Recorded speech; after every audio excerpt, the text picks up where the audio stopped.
حسبنا الله نعم الوكيل نعم المولى ونعم النصير وبه نستعين وهو خير معين والعاقبة للمتقين والجنة للموحدين والنار للعاصين. الصلاة والسلام على أشرف الأنبياء والمرسلين الذي أرسله بالهدى ودين الحق ليظهره على الدين كله سيدنا ونبينا وشفيع قلوبنا وطبيب نفوسنا ومولانا ومولى الثقلين جد الحسن والحسين أبي القاسم محمد اللهم صل على محمد وآل محمد وعلى الطيبين الطاهرين المعصومين المظلومين واللعنة الدائمة على أعدائهم ومنكر فضائلهم وغاصب حقوقهم من الأزل إلى قیام یوم الدین. دعائے امام زمان. بسم اللہ پالنے والا ہے جو رحمان ہے رحیم ہے علی کل شیء قدیر ہے. اور سلسلہ مجالس کی کیونکہ آپ سب جانتے ہیں پہلی گفتگو ہے اور عشرہ فجادیہ کا بھی آج سے ساری دنیا میں آغاز ہے. تو میں چوتھے امام کی ایک مناجات سے آغاز کرنا چاہتی ہوں, مناجات چارقین, جس میں چوتھے امام سید الساجدین امام زین العابدین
کی تلاوت کی.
تو بیج خواب مجھے آپ کو یہ پیغام دیتی ہے کہ جب انسان خواب میں ملتا ہے تو پھر اس میں رشد و کمال اور جو بلندی کی طاقت پیدا ہوتی ہے. اور بس ایک روایت اور سنیے پھر کربلا سے انشاءاللہ آپ کی خدمت میں پیش کرنا چاہتی ہوں کیسے انسان کرے کہ بیٹھ کر آ کر خواب بنے اور کس طرح سے خود سید الشہداء نے مجھے اور آپ کو پیغام دیا. روایت چھٹے امام ساجد عالم محمد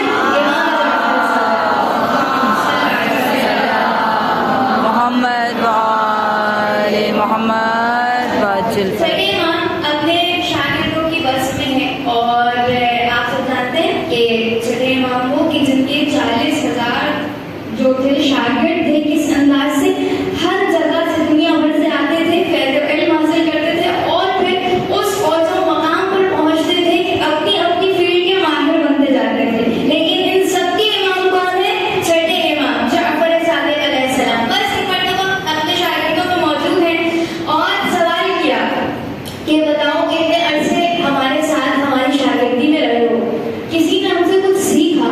اللہ اکبر. چھٹے امام سوال کر رہے ہیں اپنے شاگردوں کی بس میں. کبھی کبھی ایسا ہوتا ہے بچے موجود ہیں کہ ٹیچر کلاس میں پوچھ لیتا ہے اتنے عرصے سے ہمارے ساتھ ہو بتاؤ کیا سیکھا؟ چھٹے امام یہ سوال کر رہے ہیں اپنے شاگردوں سے. ایک شاگرد نے اپنا ہاتھ کھڑا کیا کہا مولانا میں بتاتا ہوں میں نے آپ کی بس میں رہ کر 8 مسئلوں کو سیکھا. بس میں 2 آپ کی خدمت میں پیش کروں گی جو میرے موضوع سے ریلیٹڈ ہے. کہا مولانا میں بتانا چاہتا ہوں میں نے آپ کی بس سے 8 مسئلوں کو سیکھا. اچھا یہ خاصیت ہے کہ 8 مسئلے جب اس نے بتائے تو ہر مسئلے کے جواب میں امام نے کہا احسنت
مسئلہ تم نے کیا سیکھا؟ وہ جو ہماری آج کی مجلس کا موضوع ہے، یا مولا میں نے دیکھا کہ دنیا میں سارے لوگ ایک دوسرے پر فخر کرتے ہیں، بہت توجہ، کوئی اپنے حسب اور نسب پر فخر کرتا ہے، کوئی اپنے مال پر فخر کرتا ہے، کوئی اپنی اولاد پر فخر کرتا ہے. آج بھی ایسا ہی ہے، ہم میں سے ہر کوئی کسی نہ کسی طریقے سے فخر کر رہا ہوتا ہے، کسی ایک پوائنٹ کو لے لیتا ہے، اس پر فوکس کرتا ہے اور پھر انسان اس پر فخر کرتا ہے. کہتا ہے مولا جب میں نے دنیا میں دیکھا کہ ہر انسان کسی نہ کسی چیز کو لے کر اس پر فخر و غرور و کبر کر رہا ہے، جب میں نے دیکھا میں نے سوچا ان ساری چیزوں پر کوئی فخر و افتخار نہیں ہے. آپ جانتے ہیں نا علی بن ابی طالب کیا کہتے ہیں؟ الہی کفا بعزا ان اکون لک عبدا وکفا بفخر ان تکون لربا. اے پروردگار میری عزت کے لیے یہی کافی کہ میں تیرا بندہ، اور میرے فخر و افتخار کے لیے یہی کافی کہ تو علی جیسے بندے کا رب ہے. اور لہذا چڑھے امام غزالی کہتا ہے جب میں نے دیکھا کہ کوئی اپنے مال پر، کوئی اپنی اولاد پر، کوئی کلر پر، کوئی جنس پر، کوئی قبیلے پر فخر کرتا ہے، تو میں نے دیکھا یہ فخر انسان پر سوٹ نہیں کرتا. تو میں نے قرآن کی اس آیت کو پڑھا جس میں خدا کہتا ہے ان اکرم عند اللہ اتقاکم، اللہ کی نگاہ میں عزت والا وہی ہے جو صاحب تقویٰ ہو جائے. مولا میں نے اپنی ساری کوشش صرف کر دی کہ میں کیسے اللہ کی نگاہ میں صاحب عزت بن جاؤں. لہذا مولا کہتے ہیں احسن، بریلینٹ، براو، تم نے بہت خوب کہا. اور جیسے یہ پورے 8 پوائنٹس بتاتا ہے تو مولا جو ہے ارشاد فرماتے ہیں کہ دیکھو جو تم نے 8 مسائل بیان کیے ہیں، ان سب کو سمجھنے کے بعد کتب آسمانی کا جتنا نچوڑ تھا وہ تم نے حاصل کر لیا. ایسے مسائل کو امام کی بس میں ان کے شاگرد سیدھا کرتے تھے. لہٰذا جب انسان کی سوچ ہے کہ فخر انسان کی دنیاوی چیزوں میں نہیں ہے بلکہ فخر و غرور و کس چیز پر انسان کرے کہ وہ کیسے اللہ کی نگاہ میں عزت دار بن جائے. اور دیکھیے کربلا کو آج 2022 میں میرے اور آپ کے لیے کربلا کا جو پیغام ہے وہ یہی ہے. ہم سب جانتے ہیں کہ جب آپ عاشور کا دن گزار چکے ہیں، اور عاشور کے دن اتنا موقع نہیں ہوتا کہ ہم عاشور کے دن کو اس انداز سے پیش کریں. شہید مرتضیٰ مطہری کا جملہ ایک کربلا کا تاریخ پہلو ہے، ایک روشن پہلو ہے. تاریخ پہلو ظلم ہے اور مسائل ہیں، پانی کی بندش ہے، شہادت ہے، لیکن روشن پہلو جو میرے اور آپ کے لیے آج کے زمانے میں جملہ ارشاد فرماتے ہیں شہید مرتضیٰ مطہری کہ کربلا میں جو سید الشہداء کا پیغام ہے وہ کیسے خاکساری کا پیغام ہے. دیکھیے آپ سے جانتے ہیں جب جناب علی اکبر سید الشہداء جناب علی اکبر کی لاشیں پر آئے تھے تو روایت نے لکھا کہ جیسے آپ اپنے کڑیل جوان بیٹے کی لاشیں پر آئے تو مقتل نے لکھا وضع خدہ علی خدہ، امام حسین نے منزل مسائل سے دور ہوں، امام حسین نے اپنا رخسار علی اکبر کے رخسار پر رکھا. یہ آپ کا فردن ہے، آپ کا کڑیل جوان بیٹا ہے، لیکن ایک غلام ہے جسے جون کہا جاتا ہے. بہت توجہ کیجیے گا، ایک غلام جسے جون کہا جاتا ہے جب وہ آتا ہے عاشور کے دن مولا کی بارگاہ میں اور آ کر کہتا ہے مولا میں چاہتا ہوں کہ میں آپ کے لیے اپنی جان کا نذرانہ پیش کروں، تو آپ جانتے ہیں امام نے منع کیا تھا نہیں جون جاؤ، تم نے ہماری بڑی خدمت کی ہے، تم آزاد ہو. جانتے ہیں جناب جون کا جملہ؟ جون کہتے ہیں مولا جب آپ کے لیے جنت سے کھانے آتے تھے جب تو ہم آپ کے ساتھ رہے، لیکن جب فاطمہ کا لال نرغے آدھا میں گر جائے تو ہم حسین کو چھوڑ کر چلے جائیں. جناب جون کا جواب. اس کے بعد جناب جون جملہ کہتے ہیں مولا اے آقا، اے فرزند زہرا، شاید آپ مجھے اس لیے نہیں بھیج رہے کہ میں حبشی غلام ہوں، میرا خون آپ کے خون سے الگ ہے. بہت توجہ، فخر و افتخار انسان کبھی اپنے قوم پر قبیلے پر کرتا ہے. کربلا میں سید الشہداء کا کیا پیغام ہے؟ خاکسار انسان کیسے بن سکتا ہے؟ سید الشہداء سے جناب جون کہتے ہیں مولا میں جانتا ہوں میرا رنگ سیاہ ہے، حبشی غلام ہوں، میرے پسینے سے بو آتی ہے، لیکن آپ نہیں چاہتے میرا خون آپ کے خون میں شامل ہو جائے. اللہ اکبر. فرائض کو ادا کیا تو مقتل کے الفاظ آپ سید الشہداء نے کہا جاؤ جان ایسا نہیں ہے، ہم نے تمہیں اجازت دی. اور مقتل کہتے ہیں جب جناب جان گئے آخری سلام کیا تو وہ کام جو حسین ابن علی نے اپنے کڑیل جوان بیٹے کے ساتھ کیا تھا، وضع خدہ علی خدہ، اپنا رخسار علی اکبر کے رخسار پر رکھا تھا. جون غلام حبشی جب آخری سلام کیا حسین نے جون کا سر اپنے زانوں پر رکھا. مقتل کہتا ہے وضع خدہ علی خدہ، اپنا رخسار جون کے رخسار پر رکھ دیا. کوئی تفریق نہیں ہے. بنی ہاشم میں ایک حبشی غلام میں قوم و قبیلے میں کوئی تفریق کوئی اختلاف نہیں ہے. کربلا معلیٰ میں سید الشہداء کا پیغام، اور پھر آپ نے وہ دعا دی، فرماتے ہیں پروردگار تو جون کے چہرے کو روشن کر دے اور اس کے بدن میں خوشبو کو پیدا کر دے. بس روایت کہتی ہے کہ جب بنی اسد کا قافلہ آیا تھا اور امام سید سجاد ہر ایک کو دفنا رہے تھے تو وہی موقع کہ ایک لاشا اس انداز سے منور تھا. یہ سوال کر لیا مولا یہ کس شہید کا لاشا ہے؟ کہا یہ اس شہید کا لاشا ہے جسے جون غلام حبش کہا جاتا ہے.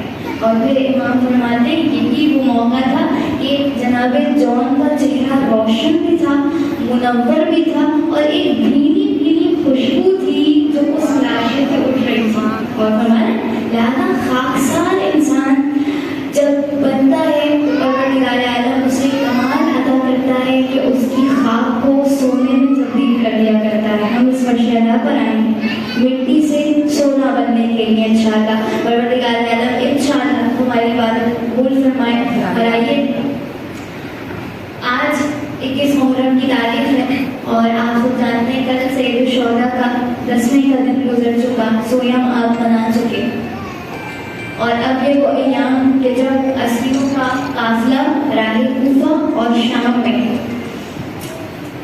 لیکن کوئی سوال کرے نا کہ حسین کب تک پیاسے رہے، علماء کہتے ہیں اس کا جواب ہے ہر شہید ہوتا تھا وہ شہادت کے بعد حوض کوثر پر جاتا تھا اور سیراب ہو جاتا تھا. رسول اللہ کے ہاتھوں، مولا امیر کے ہاتھوں حوض کوثر سے سیراب ہوتا جاتا تھا. علی اکبر تمام شہداء سیراب ہوتے گئے. لیکن کوئی سوال کرے کہ حسین کی 4 برس کی سکینہ کب تک پیاسی رہی، علماء کہتے ہیں کہ اس کا جواب نہیں. لیکن اگر سکینہ پیاسی نہ ہوتی تو راہ کوفہ اور شام میں سوال آپ لگا. میرا دل چاہتا ہے میں آج اس بیوی ام المصائب کا ذکر آپ کی خدمت میں پیش کروں کہ جو بانی عزا ہے.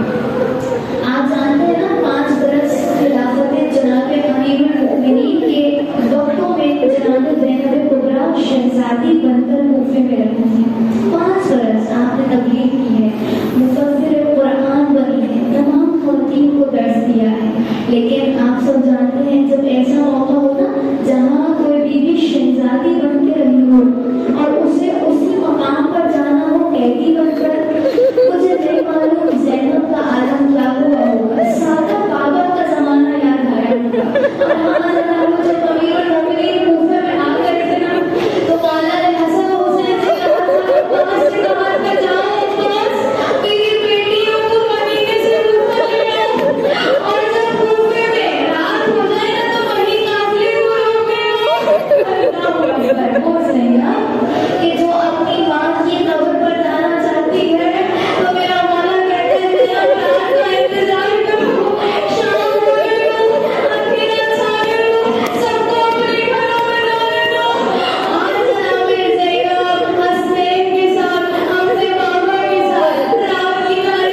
کہ بڑا سخت ہے جناب زینب کبریٰ، اور جب وہ موقع آیا تھا کہ جناب ابوالفضل عباس آخری رخصت کے لیے آئے تھے، آپ جانتے ہیں نا جناب زینب نے جب عباس کو الوداع کہا تھا تو ساری بیویوں سے ایک جملہ کہا تھا، بیویوں وہ جو میں نے تم سب کی چادروں کی امانت لی آج میں واپس لیتی ہوں، لیکن آج میرا عباس جا رہا ہے، اور جب عباس تو نہیں آیا، عباس آیا تھا نا، بیویوں نے ہلکا بنا کر کہا تھا، زینب کبریٰ جملہ کہتی ہے، اے بیویوں اب میرا عباس نہیں ہوگا، اب تمہاری چادروں کی کوئی ضمانت نہیں ہے، یہ کہہ کر روتی جاتی تھی، واہ جابا واہ عباس، پروردگار تجھے اس عباس کا واسطہ جو ساری بیویوں کی حرس تھا، جو تمام بیویوں کی آس تھا، پروردگار تجھے اس زینب عالیہ کا واسطہ جو ام المکارم ہے، جہاں جہاں جو بیمار ہے، بیماری کربلا تمہارے مدینہ کے سپنے میں ہوئی کچھ بڑھنا ملا اور آج